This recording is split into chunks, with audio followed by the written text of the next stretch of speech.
Yeah, it's Timmy B, Pretty D, fight in sight. Yeah, that's right.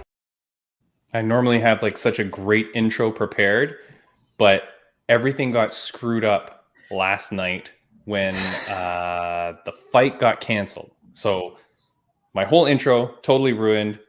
Ladies and gentlemen, please welcome to the podcast, Bryan Bam Bam Barberena. Yeah. How's it going, buddy? Good. How are you guys? Thank you again for having me on. It's always a blast talking to you guys. Tim, Bam, listen, I was debating whether I should play the Stone Cold Steve Austin intro music in, but I didn't know if we have copyright issues with that. But man, that would have been so sick. But just play it in your head, Bam. So next time you'll be like, okay, yeah, I got that going. Gets me fired up. Yeah, I'll play it in like a headset or something. Yeah. Bam, this is your third time on the podcast. You have three-peated. The first ever guest to three-peat. Thank you. So congratulations. That's a huge honor, I'm sure. Thank you so much. It's an honor for me. I'm gonna make sure that gets added to your Wikipedia somehow. Do it. You know? Yeah. Yeah. Find sight. 3P winner. That's right, man. I like it. Bam. So we were having you on today because, of course, you were fighting what was people all over the internet were saying this is going to be guaranteed fight of the night, but possibly fight of the year. It was going to be you against the Immortal Matt Brown. Everybody is excited. You were excited. Yeah. And now yesterday he announces on his Twitter that he tested positive for COVID. Knock on wood, Bam. I pray to God this is not because we jinxed it, because we had Jake Shields on last week talking about COVID and the impacts on the MMA community. Oh, jeez. Right? So not my fault. And then this happens. So, can you tell us how are you feeling and what does that mean to you?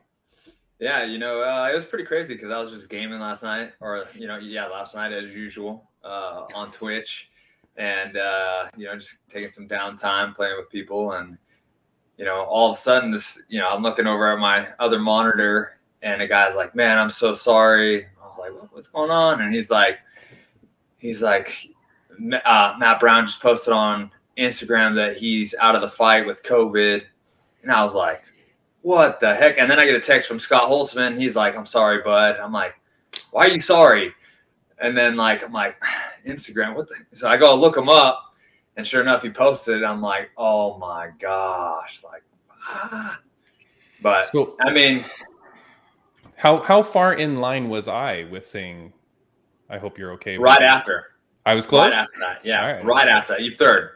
Ah, that's not bad. Not bad. Yeah. I felt terrible, man, because I knew, like we love you, good friends with you, we hope we're good friends with you.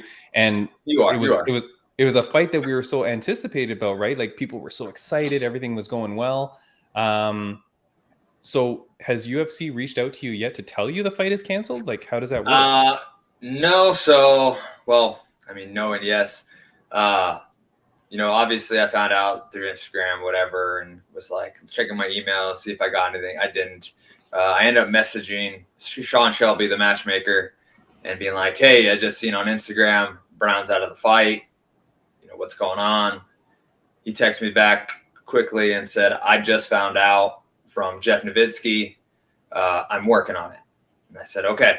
So that's pretty much the only contact I've had with them so far. When he says he's working on it, I imagine he's, looking for somebody to fight, someone who's going to step up and, take the fight or whatever they want. So to me, obviously I was upset, it sucked. Yeah. It was a matchup I've always wanted, going to be a hell of a fight. Like you said, possibly fight of the year. It was a fan favorite fight lined up. So it sucks that it fell out. But I only let it bother me for about 30 minutes. And, Bam's back on Apex. Nice. No, I ended up turning in the game. I was like, okay, you know what? I need to get this figured out. I need to text people, talk to people. So I got off of the stream and everything, but I talked to my coaches, talked to my wife, the UFC, obviously, and just kind of got things figured out. My wife, helped me keep me in the right mindset as well. she's just as bummed as I am because she knows how much, I wanted the fight and everything. So, but the most important thing is, realizing, that we knew this was going to happen. We knew something would happen. There's a possibility. It's not no more just, injuries happen or, things like that. Now there's COVID and people fall out, weeks before, the week of, the day of, so, mentally we kind of already prepared ourselves for situations like this. And, just hoping to get rematched up and get a fight. I didn't put in all this time not to beat somebody up. So I'm ready. I don't care who it is. Obviously, I'm not picking and choosing my fights. The UFC, whoever they offer me, whatever name, they offer me is the one I'm going to take. But I'm ready to go. I'm ready to beat somebody up. Hey, Bam, Tim, I hate to say this, but I guess we got our answer, right? Like, how do you slay an immortal? COVID. That wasn't on the list. That wasn't on the list. You see, Timmy had it. Like, we had Highlander, we had Love, we had Sending Bam Bam, but all it had to take was COVID. Sorry, choking on my drink. And I'll tell you, I was trying my damnedest to get Christopher Lambert to do like a video message to you, Bam. Yeah. Like in support. Do you know who Christopher Lambert is? He's I don't. He's the actor in the movie Highlander. Oh, really? That's the guy. You've seen the movies, right? Yes. Highlander 1 and 2? Yes. Yeah. So he's the main guy. He was also Raiden in the Mortal Kombat movie. Yeah, he was Raiden. He's like, oh, hello. Hello, I'm Raiden. Come here, little cat. That guy, that's the guy. Yeah. So I was trying to get him to do like a video thing for you, but the guy would not do it. So very disrespectful. I know that you're saying like you knew and you got a plan around COVID, and just to kind of tie in what we talked about last week with Jake Shields, we were saying like it seems so prevalent in the MMA community. Like you said, like there's so many fights constantly that get called off. Yeah.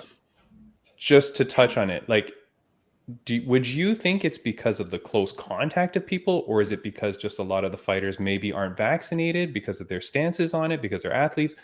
Like, why does it seem so prevalent in MMA or like in the UFC?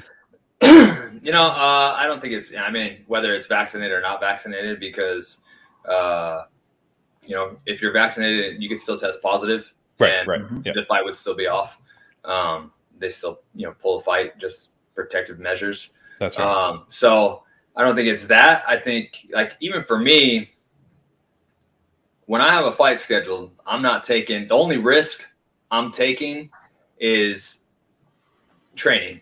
And I train with my small group of people, and, we bring it way down, and I have a small group of guys that I work with throughout whole camp. And that's pretty much the only risk I take. When I'm home, I'm home. We don't go anywhere. Wait. Are you saying the small group is because of the COVID thing? So like you're limiting the number of people? Exactly. Yeah. Okay. So I limit the number of people I'm around. And especially like, with COVID, it's, it's hard because at the same time, I can't ask anybody to give up their, whatever they want to do, their time, when they're not in the gym, whatever. I can't ask anything of anybody to do that, to dedicate all this training camp by just coming to camp and going home, all I can control is myself. And so that's what I do. I take as much precaution as possible to not test positive for COVID. And the only risk I take is my training partners, really. And that's a small group in itself. So,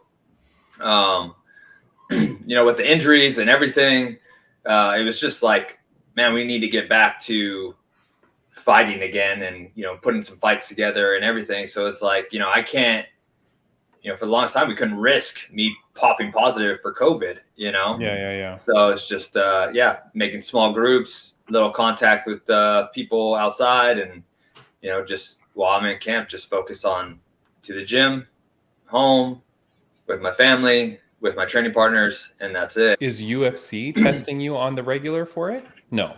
Not regularly. No. Just so if you have a only fight, only at fight week. Yeah, we test once before we go to the fight, before we even get on the airline. So I just tested just the other day. So his test probably didn't come back that fast, for the flight or whatever. So he must have went and got tested somewhere else as he started getting more symptoms.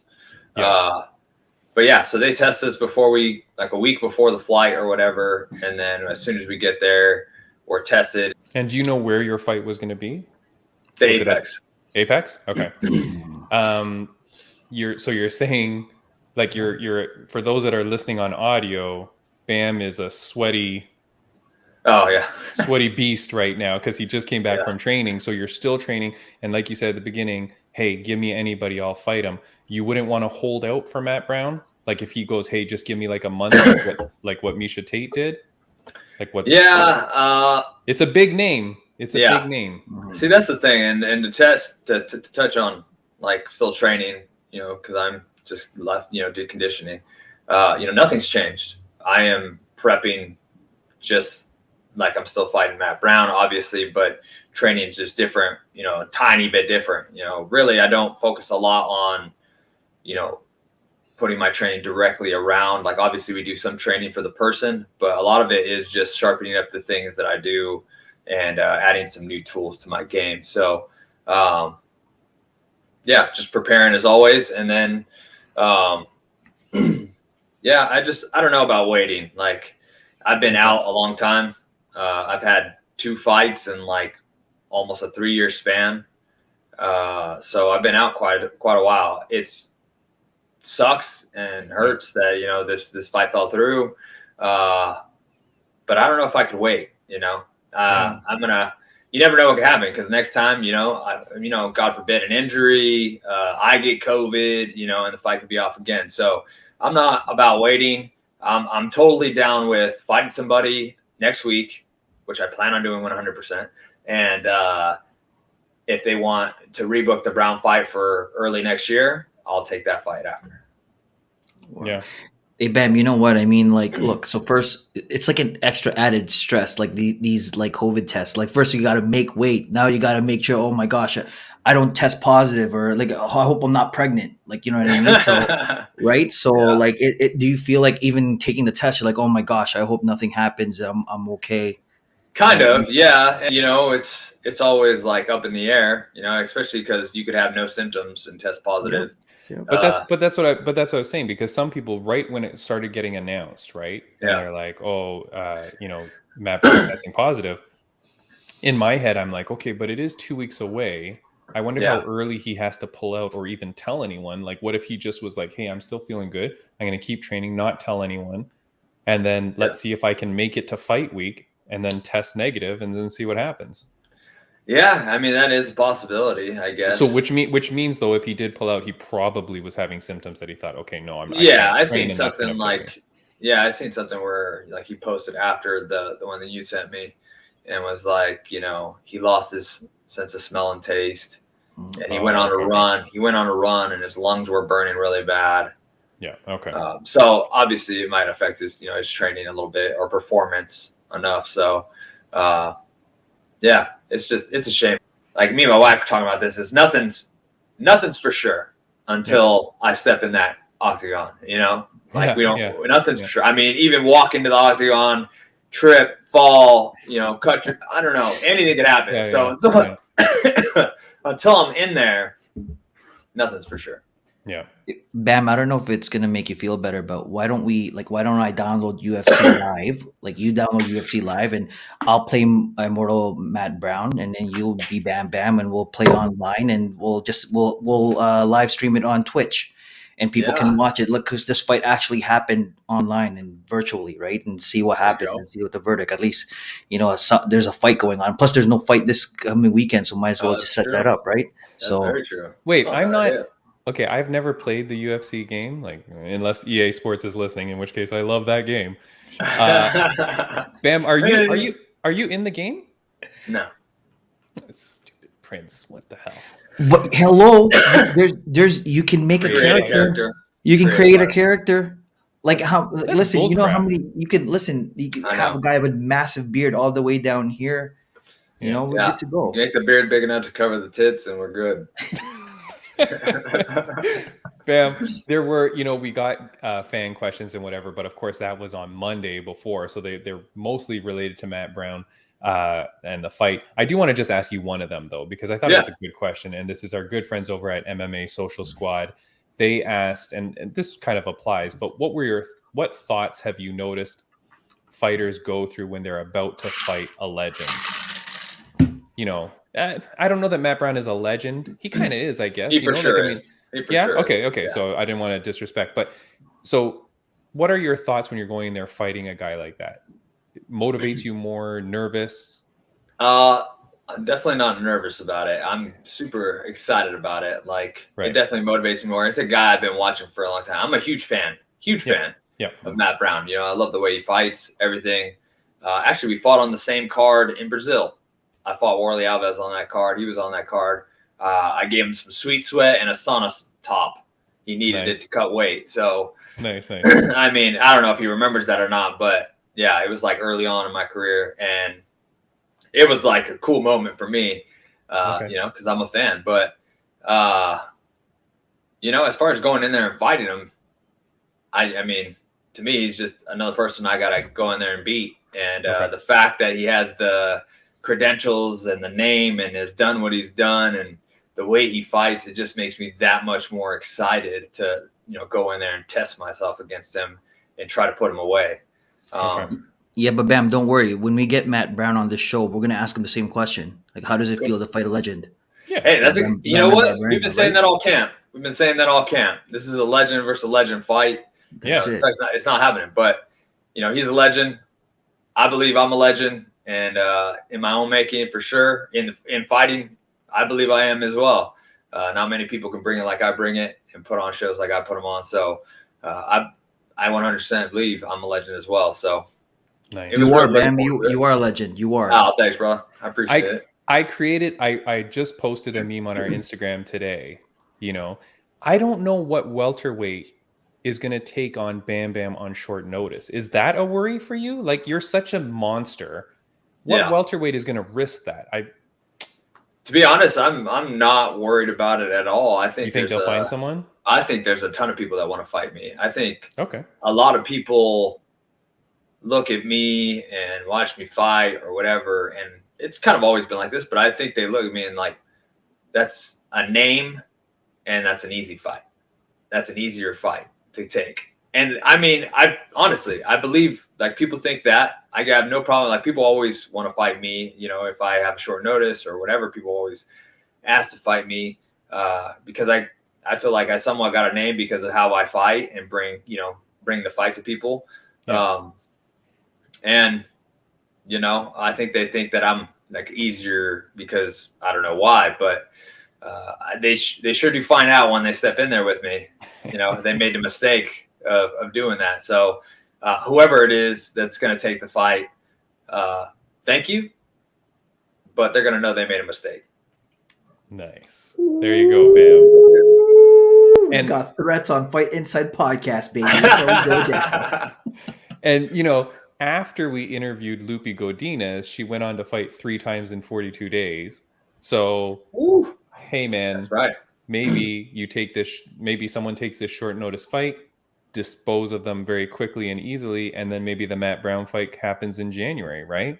Yeah, I mean, for sure. I want to, you know, obviously, I want to win this, and then, you know, enjoy Christmas right? And everything. But I mean, if they came knocking with Matt Brown early January or something, I mean, let's go. Yeah, your kids are a little bit too old to convince that Christmas is postponed, right? Like, they wouldn't like, you couldn't say that Santa Claus is coming later. No. Yeah. Okay.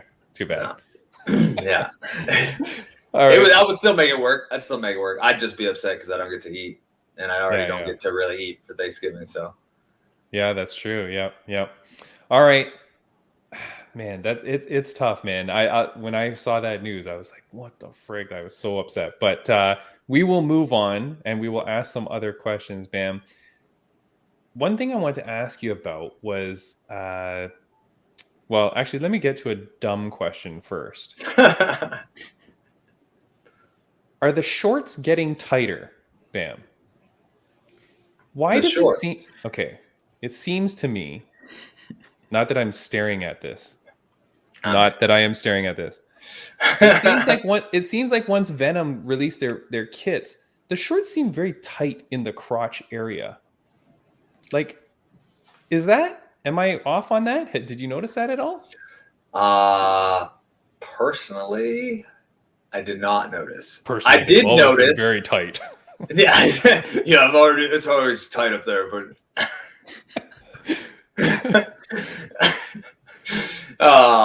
But I have noticed that people are wearing their shorts smaller. I guess it seems okay. like cutting them shorter shorts, or even the board short style, but having them alter them so they're higher up on the thighs. Okay. Stuff like that. So I think maybe that's it. Bam, before we get to the next question, I do just want to remind people that one of the sponsors that we work with is called Inner Strength Products, and they are at innerstrengthproducts.ca. And you can reach out to them. They're a Canadian-based supplier of essential powerlifting gear for amateurs and professionals. So hit up innerstrengthproducts.ca. And if you're looking at something to buy there and you want something, we do have some gift cards. We're supposed to do a giveaway, but hit us up at fightinsightpod@gmail.com, and we may be able to shoot a $50 gift certificate your way. So if you're looking to buy something. That's it. That amazing company.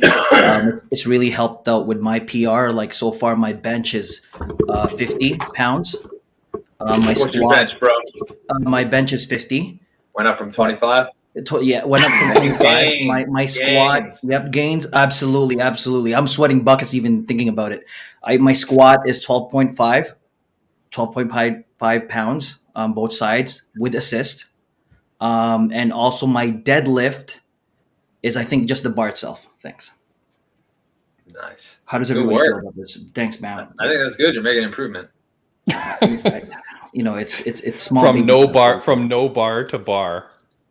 That's it. That's it. Ben's got something in his ear. Alrighty.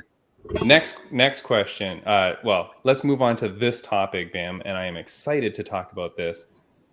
Dun, dun, dun. We got Conor McGregor, and he says, this is his tweet. Hey lads, here goes, clicks and the like, your boss and whatnot, the Max, Santa Claus. I'm facing whoever the fuck has that lightweight title next. Deal with it. Bam, this guy is never getting a title shot in his return fight, right? No. Yeah. No. This guy crazy? Like, what's happening? No, 100% no. What do you think is next for Conor? If he returns to MMA? I think the only possibility of him getting a title shot, sadly, this is real life, but the only possibility he gets a title shot while coming back is Dustin beating Oliveira. Poirier beating Oliveira. And then they're going to be like, trilogy fight, Dustin, you owe me that. And Dustin's going to be like, I told you we'd fight again. And he's going to be like, thank you, I'll be down in a minute. Sorry. Well, we're keeping that. That's live and direct, baby. Yeah. But, and so I think that it's like that. It's like... So you think if Dustin wins, he comes back straight in a title shot? I think that's the only possibility. And sadly, I think it's true. Like, I don't agree. I don't agree. 100% I don't agree, but I think 100% that's the only possibility.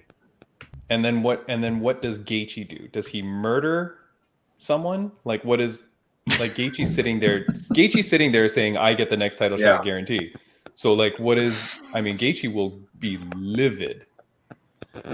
Oh, yeah. I mean, honestly, Gaethje should get the next title shot. Of course. You should get the winner and get the next shot. 100%.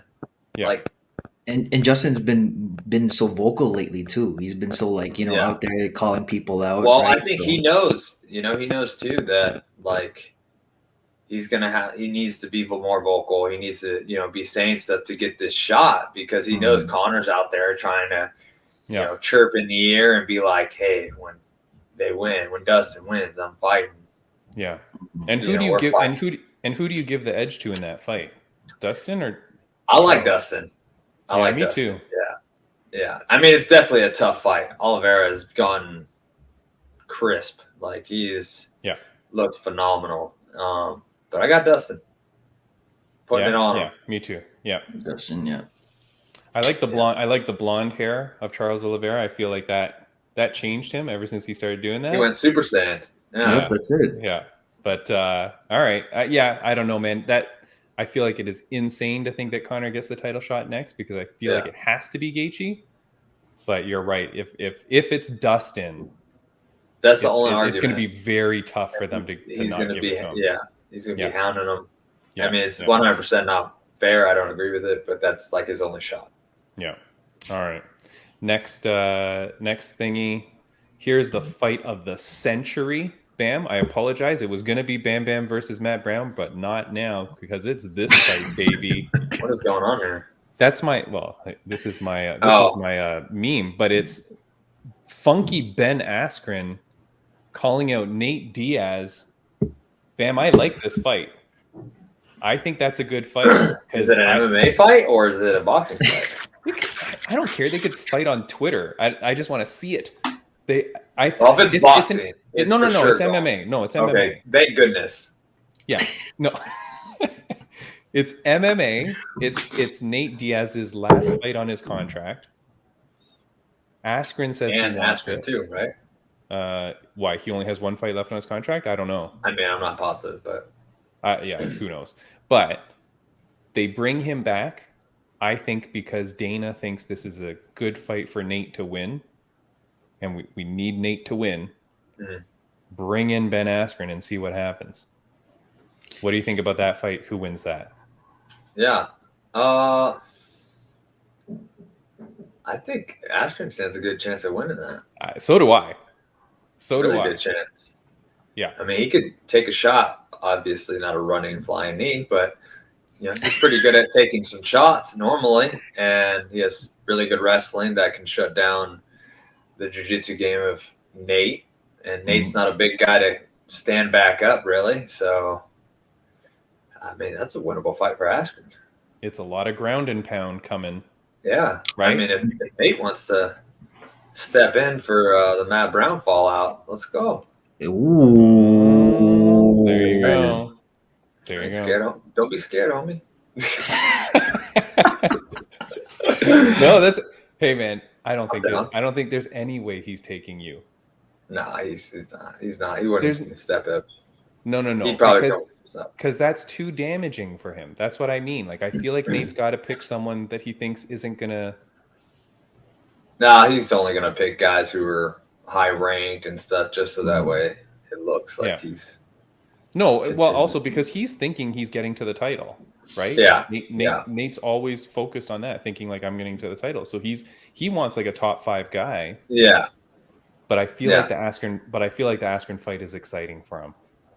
I guess there's a publicity around it for sure. Yeah, the publicity, right? Yeah. Like it's his last fight, and it's going to turn into a circus. Like, you know what I mean? Like that's what it is. It's a circus, right? And plus they're already going at it Twitter. Like they should actually put Twitter, the fights that they have going on there on pay-per-view, because the stuff that these guys say to each other. Like, is Nate getting back at him, tripping back at him, or what? Oh yeah.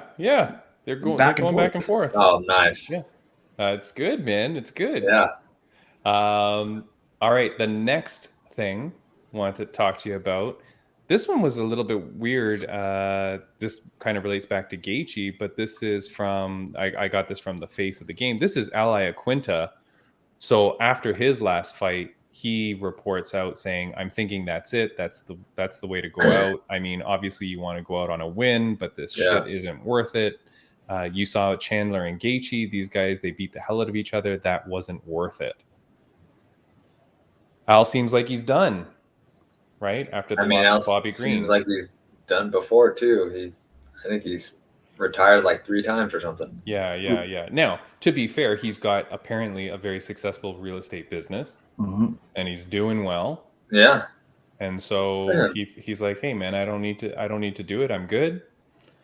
So good for him. I mean, if he's okay with, he's all right. I mean, you can't be down on the guy or say anything about him. I mean, he's been fighting in the UFC for a while. Tough night. If that's where he's just like, you know what, I hadn't fought in a while. Come back, fight Bobby Green, lost like that, whatever. Yeah. If he's feeling like, yeah, I'm, making good money, doing, the real estate thing, good for him. Yeah. Like, Yeah. But listen, he went from Al Iaquinta to Al I want to quitta. jeez. Thanks, Bam. I was Bam. hoping you heard your reaction. That was like, Jeez. I've been working on that since I heard about that news. I'm like, yep, I'm going to drop it. The play on words, Bam, the play on Yeah. words. Bam Bam, you don't get this gold anywhere else. I know. Bam, that said, he lost to Bobby Green, who I've said to you before, I think that's an awesome fight for you. Bobby Green's tough. I've trained with him before. What if Bobby Green steps up? I like Bobby Green. Do you do a lightweight fight? Do you go up? I go up? You mean he goes up? I mean, does he go up? And I was like, I'm going no way in hell. I'm going down. Yeah, no. Sorry. Does he go up because then he doesn't have to cut weight on short notice? Yeah. It makes sense to me. I like that fight. Can we will that into existence? I mean, if he wants to. I mean, that's huge. That's. I like Bobby Green. Like I said, we've trained once before. We've talked a little bit. You mean you like him as a person? You wouldn't want to fight him, or you mean? I'll fight anybody. But yeah, I do like him as a person. I like him as a person. I like him as a fighter. I love the way he fights, and I like the way and the things he says after fights. Yeah, very inspirational. Yep. Very uplifting. He's a good dude, man. I've trained with him and talked with him before. He's a good dude. I like him a lot, and it was a good win for him. If he wanted to, I'm down with it. Dude, can we please make that happen? Bam, I do agree though, because I always like the way he presents himself. Like Prince knows this. When I have to talk about people that I like, I'll talk about people like you. I talk about people like Bobby Green, the ones that are very positive and respectful before and after the fight. Like when he lost to Fiziev, there's videos of them like hanging out and chumming around after the fight and all that, and that's the fight he loses. And he's always got good vibes, So I feel like, man, that would be a good fight. He's coming off some good fights. He's a guy that takes quick turnaround fights too. Yeah. And that Al fight, he was not injured. Possibility. Call it out, Bam. I feel like that is the fight, and you're just not saying it. But I feel like I can see. I don't have any fight news yet. Hold on, let me check my phone. Right. It's gonna happen right now. Let's hope. Bobby Green is watching this. It's not even released yet. I know. He can feel it in the air. Yeah. Oh no, nothing yet. No? No. Right. Next thing I wanted to ask you, Bam. Kamaru Usman is tweeting, "Hey Khabib, hey Justin Gaethje, you're both my brothers, so do like I did and get your passwords back." Do you know what I'm referring to here? Isn't Ali his manager too? I think so. Yeah. So what he's saying, because there were some weird tweets going like that, people were like that Ali was tweeting for them and everything. Usman is implying that like it's true. He's tweeting for these guys, not speaking to that person specifically, but are you aware of where like managers kind of take over your social media? I mean, they have things like that. I'm sure. I've heard. Okay. They have people they hire as well. Sure. Yeah. But yeah, I've never been about that. Okay. So when like, people see, I want to say I've had somebody ask me about it before, and like help him run my social media. I would never. Yeah. I'm an authentic guy. Like, how are you going to be me? You don't even know. Yeah. You're not me, so you can't be me. So what are you talking about? It's different if they just go, "Hey, I'm just going to do some regular posts for you to keep stuff going." But if it becomes like what you're saying or speaking, like I'm actually speaking something. No, yeah. There is one fighter that we had on our podcast where we're almost like Prince and I are almost like 99% sure that when we're conversing with them on Instagram, it's not them. Like, it's almost positive it's not them because when we then interviewed the person, it seemed like there was no understanding of who we were. Yeah. So it was really weird. And then even after the fact, like we would message after, and then it seemed like we could Yeah, I don't think this is the person. So That's funny. yeah, I don't know. Kind of strange. You okay to stick with us for just a bit more? Yeah, I think Yeah. so. Okay. No Yeah. one's yelling. Okay. Not anymore, not yet. Okay. I just want Dinner's to watch. ready. That's all I heard. Oh, dinner. Okay. I'm so sorry. Bam. Do you No, got to you're go? Okay. good. Matt, Yeah. I'm going to show one quick video, and we're just going to talk about this video and see how you think about this. So hopefully this plays and you can hear this, Bam. You Okay. want to be great? You want to be the baddest motherfucker ever at what you do? You're going to be misunderstood by everybody because you're going to be so fucking obsessed and so driven to get there. That's what it takes. That's the truth. It takes every second of your fucking life. Anybody says balance? Yeah, balance is important for a lot of fucking people. It is.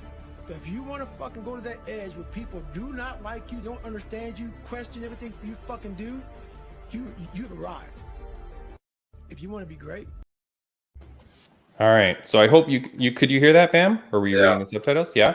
Okay. So that was David Goggins. He's an American ultra marathon runner, ultra distance cyclist, triathlete, public speaker, and author. Retired Navy SEAL, former United States Air Force Tactical Air Control Party member who served in the Iraq War. So what he's saying there is, man, forget balance. You got to dedicate yourself 1,000,000%, be super focused. You are a family man, a guy who seems to have balance. You know, what do you think to people? Because I know that video, and I was watching people respond to it. Some are like really all into it, going, hell yeah. And then some are saying, no, man, you're going to lose stuff that you don't want to lose. What do you think about something like that?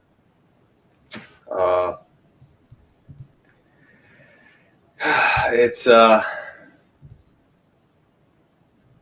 understand it. I've arrived in what I do. At the end, said you have arrived when people, you lose those things. You lose parts of your life. I have arrived. I'm here. I am where I'm at because of my dedication, for my obsession, my love, my passion. I am. And the thing is I'm not alone on this ride. And it's my wife and my kids and me. And we're riding this damn rocket all the way to the freaking top. And, man, everything else is just, it's sad and it sucks and it's hard. And you lose contact with family, you lose contact with friends, you don't go out, you don't hang out, you don't see anybody. You talk when you can, and nobody understands. Nobody but my wife. My kids don't understand. They're too young, but they're along on the ride. But nobody understands it, and you can't explain it. Try to explain it to these people, and they don't get it, and they don't understand. It's really hard, and actually this kind of really hits me deep, and it's really hard because they don't understand, and people just see what they want, and they see the dream, and they see some of the work, and going after their dreams and doing part of it, and maybe they make it to a point of it or whatever, but they never get to exactly where they want to be or stay there for long. And man, I'm all in on it. Like, I put in time, I've put in hours, days, like missed plenty of things, and had to separate myself and almost go off on a dang journey just away from everybody to make it, and to stay where I'm at, and to stay constantly continuing to succeed and make it to my thing, the things that I want to do, because I'm so committed, and I'm not willing to give it up. I'm not willing to stop. It's just really hard, because as much as I do love things that I've lost in touch with, or people I've lost touch with, and stuff like that. And I mean, it's not that it's forever, but it's just, look, this is my life. and I'm going to do everything necessary and possible to get to the top and stay there with my family, or get to where I'm going and be there. And I'm really okay with it being me, my wife, and my kids. And I will do everything I can to see and do whatever, hang out, what to talk, whatever. Don't count on me doing anything. Like, know that I care about you, know that I love you, know that I'm always there for you and everything. But at the same time, like, I'm on a damn mission and I won't be stopped. Like, I can't be held back, and I've separated myself from it. It's hard, man. It's really, people just don't understand, and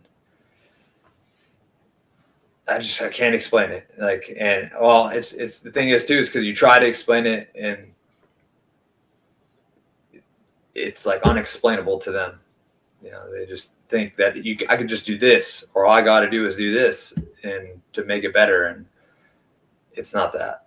It can't, because if I do that, then it puts me back. If I do this, I've taken a step back. I'm only trying to take steps forward, and injuries happen, and life happens, and those are the steps back the only step back I'm going to take, and from there I'm going to be sprinting forward. So when I'm sprinting, I can't slow down, because I'm not going to get there. So I completely understand it, man. I really do. And honestly, I think there's people who understand it that don't even know it yet. Don't even know, even the people that are saying, hell yeah, because it motivates them and inspires them. They're like, yes, they get that little motivation, but they may not even know the feeling yet. They may not even know what everything, like what real sacrifice is, or what really giving up, like losing something, and getting out of touch with things you really care about. So it's just, it's crazy, man. But like I said, there's only enough room on this rocket for me and my wife and my kids. And when we land, then we can go ahead and hang out with everybody. Maybe a few dwarf goats. Yeah, the goats and everything. Yeah, maybe a few goats. You squeeze a few goats. Bam, man. That, you like that video? Training with some goats. Did you get it? Dual purpose there. It was kind of like, come on, tell me you got it. I got it. Of course I got it. We're talking about a post on Bam's Instagram feed, so definitely check him out on Instagram. We'll put everything in the show notes. Bam, that speech that you just gave, I feel it's more powerful than the Goggins one. I did not expect you to say. I did not expect you to say that. In all honesty. And Bam, you didn't cuss at all. I didn't hear you say F-bomb. Like, you went straight. It was rated PG. That's just, I don't know. It's I love crazy it. Because just things lately that have come up, and it's just like pretty much hit the nail on the head with that video. Yeah. I haven't seen that video, honestly, but we like to do things crazy out here, Bam, on Fight Insight. Bam, I apologize if that brought up anything negative. No. It's just hard because people, they don't really understand what it all goes. You got to know, Bam, like, I'm glad that you have your wife and kids. I'm glad that you have the good people around you. I want you to know, of course, that you have our full love and support, right? Like, man, you're a good guy. Guys, when you listen to the DCTB podcast and you listen to the people that Bam has on his podcast, where he's talking to people that he knows, I've said this before, but the way that people talk about you and the way that people say things, you can see the relationship that you have and the way that you inspire. People love you, man. You've got good people around you. So, I know you've got that drive and determination. That's why you're the guy you are. But there's people all around you, man, that support and love you. And that's really important. Timmy B, Princey D, you got to listen to the podcast with them. It was great. Yeah. I feel like we should hug all of us somehow. Yeah. Let's just make it happen. Like, after Bam dropped that, I'm like, what else is there to say? Let's just hug it out. No, man. You know what I mean? No, it's beautiful, Bam. Ben, before we let you go, before we talk about just little friends of the podcast update, is there anything that you wanted to say or anything that you want to say to people that are watching? You know, people, I think a lot of people are going to want to watch this, want to hear this because they're going to want to know what's happened to your fight. But is there anything else that you want to say? Yeah, just stay positive out there, guys. A lot of things are up and down. Just control what you can control. What's right in front of you, only the things you can control, and that's all your focus needs to be on. DCTB, that's the podcast as well, but it's also, my brand is what we live by, everything as well. It's dream, commit, train, believe. And that's exactly what I try to stand for and live by. And it's what I'm doing. And my wife, Diana, my kids, Deegan, Chael, Tevia, I love them so much. I know my wife's probably gonna be listening, so I love you even more. But really, it's just, you're right. I have great people around me. My wife's amazing. Yeah. My team's amazing. My family's amazing. So thank you. Thank you to my supporters, of course, always my fans, my friends, but my supporters, Sweet James and Muddy River Distillery. Oh my God. I was going to put a photo. Awesome. I was going to put a photo of them. Have you tried their stuff? I have. It's very good. Man, I got to get some of that. I saw the coconut rum. I was looking at that. Carolina's #1 top ranked rum, baby. We're going to be celebrating on Sunday, December 5th. And what was man, I'm going to put you on the spot. What was the one? Was it basil? Yeah, there's a basil one. Yeah. Have you tried that one? I haven't tried that one yet. No. That's so interesting. I love flavor things like that. There's a coffee one. I haven't tried it yet, but I heard it's really good. My buddy tried it. Nice. I'm excited to try all the flavors and have some fun and enjoy after fight win and thank everybody. And Visage Sport, there's performance coffee that I drink a lot in camp during my weight cuts.